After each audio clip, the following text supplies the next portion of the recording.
السلام عليكم. لا تنسوا الاعجاب بالفيديو والاشتراك في القناة تشجيعا لنا لنستمر بنشر المزيد ان شاء الله. اهلا متابعينا ومتابعين قناه راي عام. يا رب كلكم تكونوا بخير. بكل اسف محمد يوتيوبر في النيابه دلوقتي. مش عارف ايه القصه، مش عارفين ايه الموضوع، بس ان شاء الله لما يخرج هيطمنكم. ربنا عليه خلاص الحقوق، وربنا يأذي المؤذي، مش هنقدر نقول غير كده. انا مستغرب ليه في النيابه في التوقيت ده وبالسرعه دي. يا ترى ايه اللي هيحصل النهارده؟ يا ترى ايه اللي هيحصل مع يوتيوبر؟ الله اعلم. بس كل اللي اعرفه ان ربنا ما بيضيعش حق حد ومجهود حد. الراجل ده يا جماعه اتظلم في موضوعه، وكلكم تعلموا وكلكم تشهدوا، بقاله شهور كان في مأساة. الناس استكترت عليه ان ربنا كرمه عشان خاطر ولاده، طلعوا ينهشوا فيه وطلعوا يقطعوا فيه، وهو حاليا دلوقتي في النيابه. ربنا يسترها معاه يا رب. محمد جدع طيب، كان عايز يتغير للاحسن، كلنا لمسنا التغيير ده في الفتره الاخيره. لكن بكل اسف في ناس مش حابه ان محمد ياخد جنبه ويبقى في حاله، يلتفت لعياله. ربنا يأذي المؤذي. مش عارف الوضع في النيابه هيرسى على ايه، الامور معاه هترسى على ايه، بس المتاكد منه ان شاء الله اول ما يخرج هيطمنكم. ان شاء الله خير، ان شاء الله خير. كل بيجي من عند ربنا خير، وربنا المنتقم، مش هنقول اكتر من كده. ان شاء الله هيفاجئنا محمد النهارده وهيخرج ان شاء الله. انا ما اعرفش هل هو استدعاء، هل هو ما راح يطمن على حاجه، لسه ما نعرفش ايه الاحداث. بس كل اللي اعرفه ان هو دلوقتي في النيابه. ربنا يسترها يا رب معاه، اكراما ليه وان هو عايز يتغير، واكراما لاولاده. كفايه التجربه القاسيه اللي كان فيها دي وخرج منها. حبينا كتير يعني الناس توقف عنه وهو يوقف عن الناس، لكن بكل اسف في ناس نفوسها مريضه حابه تكبر قنواتها على الكلام عن الناس، وعلى ان انا احط صورته وان انا اتكلم عنه. في ناس كده نفوسها مريضه، فاكرين ان القناه ما تكبر يعني خلاص وصلوا للعالميه وكده خلاص. بسم الله ما شاء الله نجحوا يعني.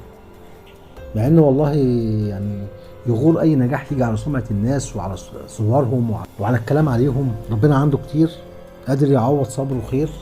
ما صدقنا ان حياته ابتدت تستقر، فتح بيت، ولاده بقى عايشين عيشه مستقره الحمد لله، اكل، نظافه، لبس، دراسه. ربنا معاه يوتيوبر. يا رب بس الموضوع ده يعدي على خير. املنا ان هو يخرج ودعواتكم. انا مش عارف هل هو بيتحقق معاه دلوقتي، هل هو رايح يطمن على حاجه، لسه ده اللي هنعرفه منه. ان شاء الله ان شاء الله ازمه وهتعدي يا يوتيوبر. احنا كلنا معاك في الحق. لما بتعمل حاجه ما بتعجبناش بنطلع نقول لك لا، لا وقف. بصراحه انت بتكبر للكل، بتكبر لاي متابع في القناه عندك، وده شيء يحسب لك.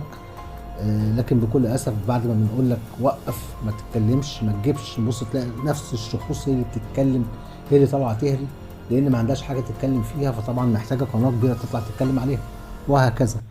ربنا يصبرك، ربنا يعينك على اللي انت فيه. ان شاء الله هتخرج وتبقى ما بيننا النهارده، نتمنى دوت. ونشوف بساتك تاني وتبقى زي الفل. ربنا يا رب يبعد عنا كل شر اكراما لاولادك، وربنا يأذي المؤذي مره تانيه. والله الواحد زعلان بجد لما بيلاقي ناس حابه انها تتغير، وتلاقي ناس بتجرها المشاكل، بتحاول تدخلها في الصراعات. يا جماعه الخير وقفوا، لا. تبص تلاقيهم بعد ما ياخدوا الضربه ورا الضربه ياخدوا جنب ويوقفوا شويه، تبص تلاقيهم يومين ثلاثه طلعوا تاني ريما عادتها القديمه. نجيب قناه نتكلم عليها، نجيب 5 6 قنوات كبار نتكلم عليهم، نحاول نعمل بروباجندا عشان قناتنا تتشاف. حاجه مؤسفه وحاجه تعر والله العظيم. المهم ان احنا نطمن على يوتيوبر النهارده، وان شاء الله خير. كلنا واثقين في ربنا الحمد لله، وربنا عنده كتير وما بيضيعش حق حد. ان شاء الله خير، ان شاء الله كل اللي يجي من عند ربنا خير. دعواكم بس اليوتيوبر ان شاء الله ربنا يقف جنبه اكراما ليه ولاولاده. وبصراحه انا شفته في الفتره الاخيره كان حابب يتغير كتير، بس الناس مش سايبه الناس في حالها. وفعلا ده يعني يمكن من الحاجات اللي مكتوبه على عرش الرحمن، لن يرحم الناس من ألسنة الناس. دي قاعده كده يا جماعه. ربنا يبعد عنه كل شر، ويطمنا عليه يا رب، ويطمن ولاده عليه وزوجته واهل بيته. دعواكم ليوتيوبر مصر. ان شاء الله يوتيوبر تخرج النهارده بالسلامه ان شاء الله. نشوفك في بث من بثاتك بقى، رياكت كده حلو، نقعد نضحك فكاهه، حاجات منزليه. سيبك بقى من القنوات، وسيبك من الكلام عن الناس دي والهري والقرف ده. دي ناس فاضيه يا عم، مش لاقي حاجه تعملها، فبتطلع بقى تستاق قناه كبيره بتتكلم عنها، قناه معديه ال 200، قناه داخله في 300، قناه داخله في العشق. المهم انه اكبر منك، فانت بتحاول تجيب مشاهدين ويتفرجوا عندك. فانت المفروض تكون فهمت بقى اللعبه دي، انت قديم في اليوتيوب وفاهم. فربنا يعينك يا رب على حالك ان شاء الله، ونشوفك النهارده ما بيننا في بث، او كمان شويه في بث، او بالليل في بث. ربنا يعديها على خير. دعواكم اليوتيوبر مصر يا جماعه، ربنا يا رب يعينه على حاله ويكون ما بيننا، ونطمن عليه وولاده يطمنوا عليه واهل بيته يطمنوا عليه. شكرا جدا ليكم، سلام عليكم.